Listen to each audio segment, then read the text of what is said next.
அருள்மிகு ஆதிவராகப் பெருமாள் கோயில் தல வரலாறு. அருள்மிகு ஆதிவராகப் பெருமாள் பங்குனி உத்திரம் தெப்பத் திருவிழா. பன்றின் முகத்தோடு விளங்குவதால் வராகப் பெருமாள் என்ற பெயர் பெற்றார். வைகுந்தத்தில் திருமாலை தரிசிக்க தேவர்கள் வந்தபோது ஜெயன், விஜயன் என்ற துவாரபாலகர்கள் திருமாலை தரிசிக்க அனுமதிக்கவில்லை. வாயிலில் அமர்ந்து தியானித்து திருமாலை வேண்டினர்.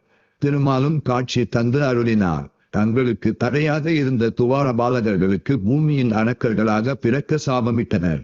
அதிர்ந்து போன துவாரபாலகர்கள் திருமாலை வேண்டி சாபம் கொடுத்ததுதான். பூலோகம் செல்லுங்கள், தக்க தருணத்தில் தாமே சாப விமோசனம் அளிப்பதாக கூறி அனுப்பினார். ஹிரண்யேச்சன், ஹிரண்யாகசிபு என்ற பெயருடன் பூலோகம் சென்ற அரக்கர்கள் கடும் தவம் செய்து பூமியை பாதாளத்துக்கு கொண்டு சென்றார்கள். இக்கொடிய செயலை கண்ட வானவர்கள் பூமியின் இயக்கம் தடைபடக்கூடாது என்பதற்காக வைகுந்தத்தில் திருமாலை வணங்கி நிகழ்ந்ததை கூறி காப்பாற்றும்படி வேண்டினர்.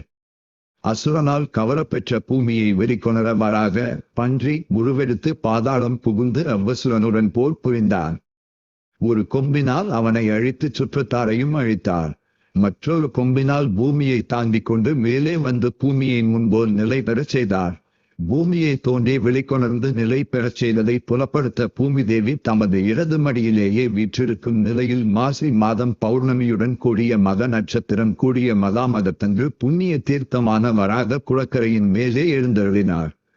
அப்படிப்பட்ட குளத்தில் தான் இன்று தெப்பத் திருவிழா நடைபெறக்கிறது.